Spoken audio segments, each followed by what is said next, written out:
All right, thank you all for joining another WOW webinar. Today we're going to be recapping last year's big changes that came from Apple with the release of the new Apple Mail privacy protection and how we're able to strategically overcome the challenges that came about with reporting on our campaigns.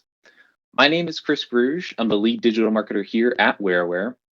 I currently manage a team of email marketing specialists where we help our clients navigate the world of email and help them build, set up, and execute various digital strategies across many different email service providers that they're currently utilizing. However, WhereWare doesn't just focus on email. For those that aren't familiar, we're a digital experience agency driving smart growth through digital strategy and activation.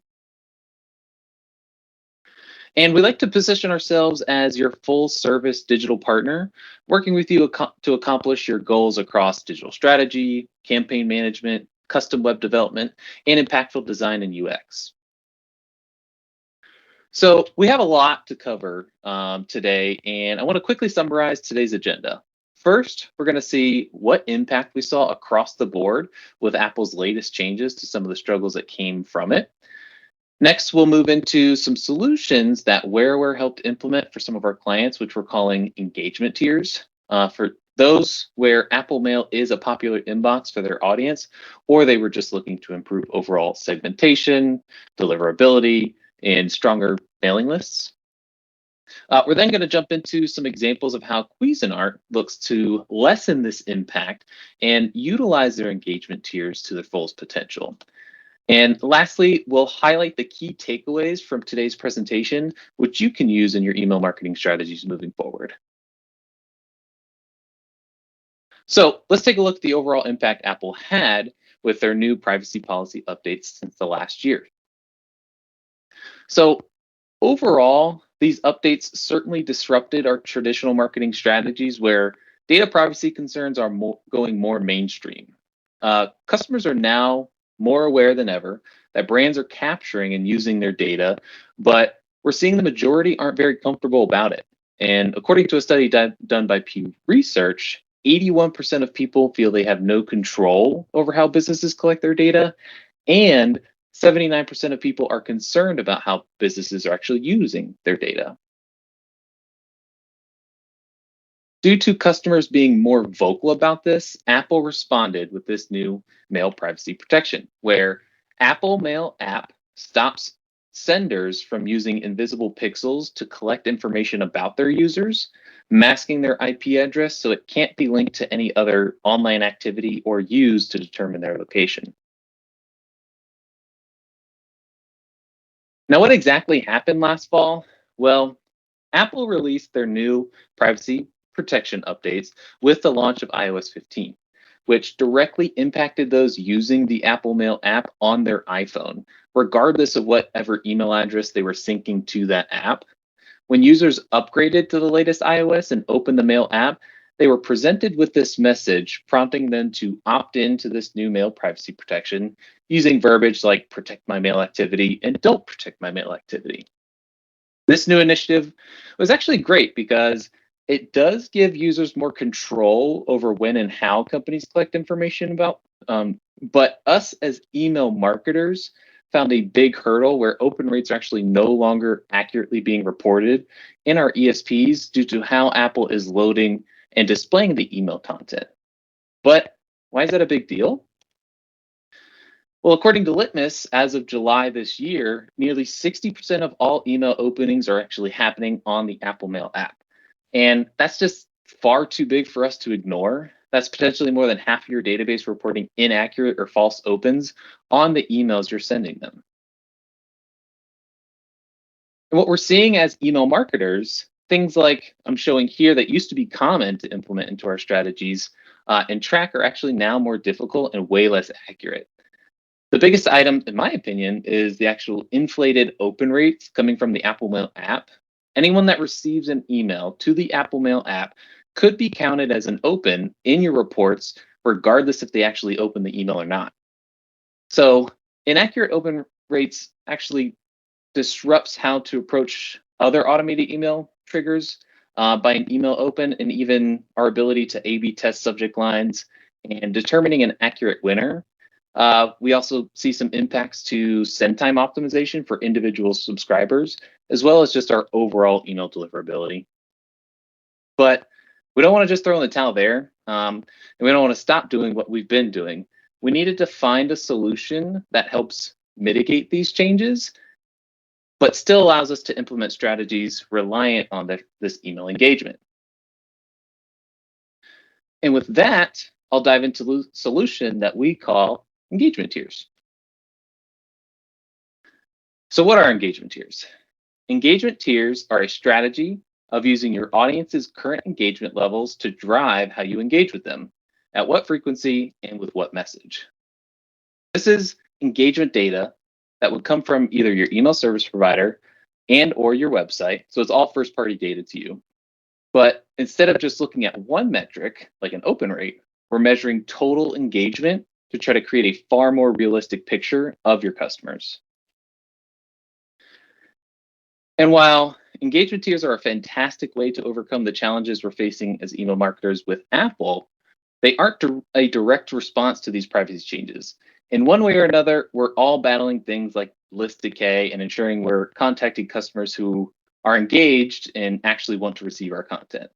And according to the Marketing Sherpa, an average email list decays by about 25% a year, plus about 75% of email subscribers on your list are actually inactive. But these engagement tiers allow us to overcome things just like this because it runs in the background automatically and it updates at least on a daily basis. You can then utilize these tiers to automatically include or exclude contacts from your list depending on the strategy and the goals for any one-off specific campaign. Now, here's an example of what your engagement tiers might look like in the end. We'll assign a tier value between 0 and 5, and based on an individual customer's level of recent engagement, we can loosely define each tier level by what you see here on the slide. Later in the presentation, I'll kind of show you how to use these tiers and when to include them in your list segments. But when taking a look at it here, tier 0, this is going to be your most recent subscribers, where we simply don't have enough information about them to accurately gauge their current level of engagement. We typically keep these context groups with your target audience to try to give them that opportunity to engage to see if they're truly interested. Your tier 1 and your tier 2, those are going to be your most active, most engaged contacts. These contacts have proven they're actively engaging and we want to target them as often as possible. And then tier 4, 3, and 4, these are going to be your contacts that were once engaged, but we have now seen that they've stopped engaging for one reason or another. We typically don't want to target them in every campaign, but there's still an opportunity they may actually be interested. Lastly, your tier 5, this is your do not send tier essentially. This is reserved for those that are like a bad email address, maybe reported a hard bounce, have unsubscribed, maybe a spam trap potentially.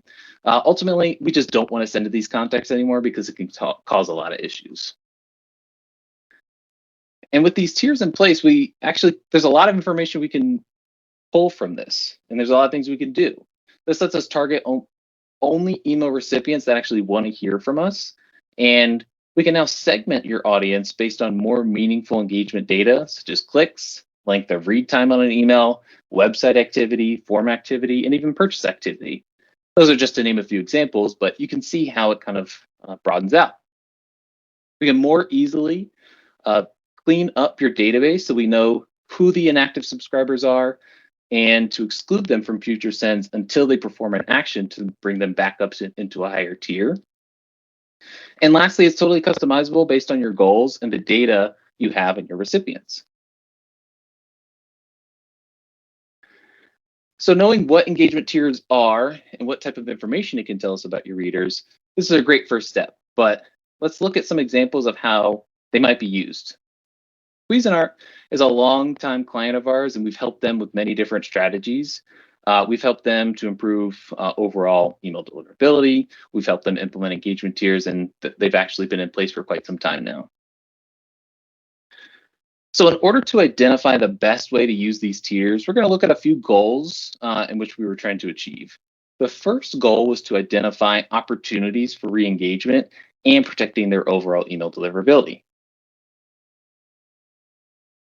So we implemented these engagement tiers for Cuisinart back in 2019, and this was to solve their deliverability and database health problems. We then updated them again back in 2021 to stop relying on open rates as the main engagement metric, and instead we started utilizing clicks and website activity. What we were seeing was an upward trend of unengaged contacts in tiers 3 and 4 and an increasing number of tier 5s. So we knew we wanted to flip this around to see an upward trend in tiers 1 and 2 so we could start generating a better reputation with different ISPs to help improve their overall deliverability health. So we knew what we wanted to achieve, and now it was time to put a plan in place. First, we stopped sending to anybody in tier 5. These contacts are going to be the ones that are going to damage your email deliverability, and they should be removed from your list altogether in any future list segments. Next, we created a strategic plan to move contacts in tier 3 and tier 4 either to a higher level of engagement, like tier 1 or tier 2, or decide if they're to be deemed no engagement and kind of fall off the list completely. So in November 2021, we helped launch an optimized re-engagement campaign. Uh, so here's what we did. We moved the re-engagement emails to a new custom-coded modular template, which improves how the emails render in all the major inboxes, and it's equipped with all the latest best practices and accessibility standards. We also updated the subject line, pre-header, and content in email 1 to include a 10% discount offer. But we didn't stop there. With this launch, we're constantly testing different subject lines and call to actions to see what's going to work and what's not working. On top of that, we're identifying what opportunities we have to re-engage with the most relevant content to the reader. And what were the results? Well, Cuisinart saw a 541% increase in email revenue from the re-engagement program alone, with a 392% increase in email transactions specifically. And on top of the revenue, we also saw a huge spike in both tier 1 and tier 2 by about 29%. Overall, it's been a huge success for Cuisinart across the board, and we've been really happy with the results.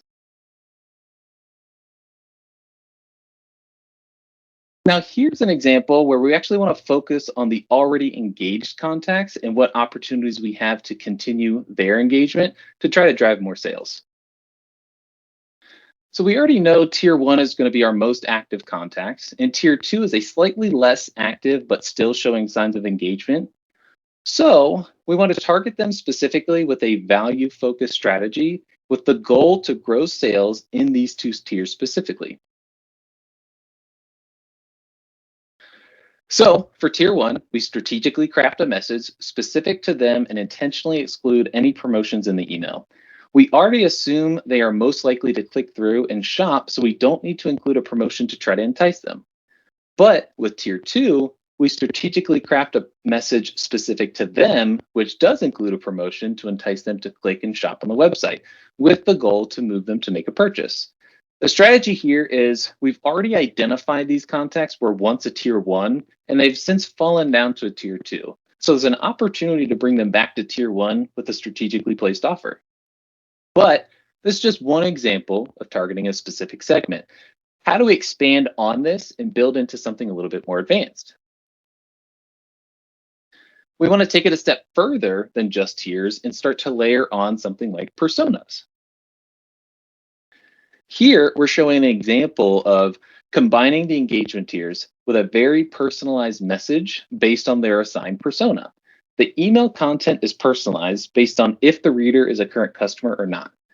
If they are a current customer, they'll see a recommended parts and accessories for that model, and even popular recipes to make with the model that they had purchased.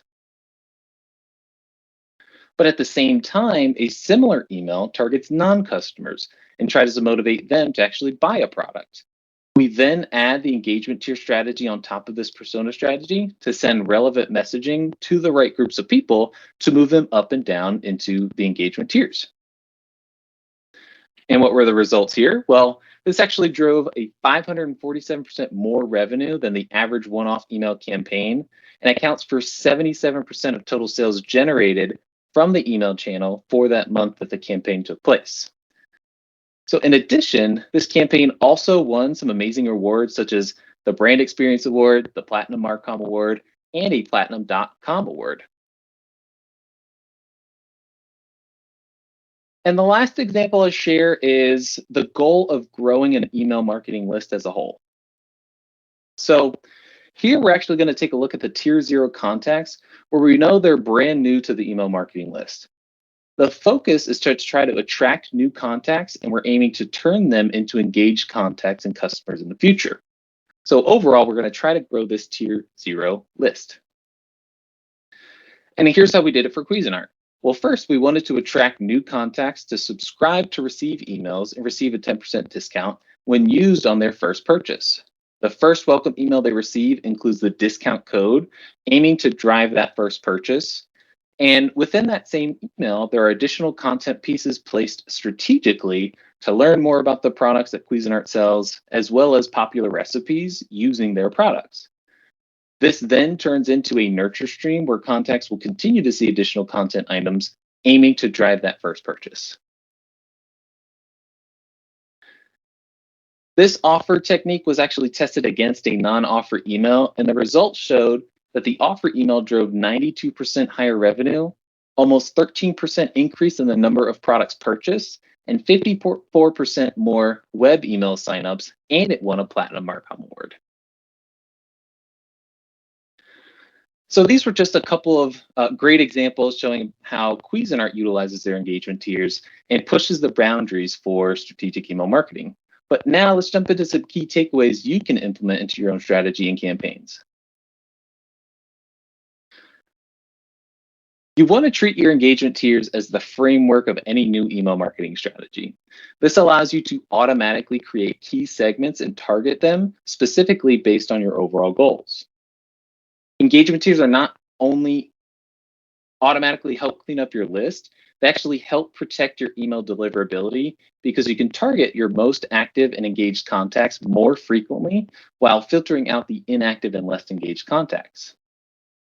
We highly recommend combining engagement tiers with any other strategies you have. A few key strategies we see this working extremely well with are going to include things like personas, loyalty programs, and acquisition strategies. But keep in mind, these tiers are completely flexible to you. You can add or remove different channels and data metrics based on the first-party data that you have available to use. And then lastly, don't be afraid to test. What works for one campaign or strategy may not actually work for another. So try to push those boundaries and continue to test and see what's going to work and what's not going to work. And that's it. So I hope you all enjoyed learning about the changes we're seeing with Apple and how we're able to overcome some struggles using the engagement tiers. Hopefully you can see how powerful these engagement tiers can be and what opportunities it might open up for you in your email marketing strategies. So if you're interested in learning more about engagement tiers and how they might fit with you and your brand, feel free to reach out to sales@wearware.com and we'd be happy to help. So thank you all again, and we look forward to seeing you in the next WOW webinar.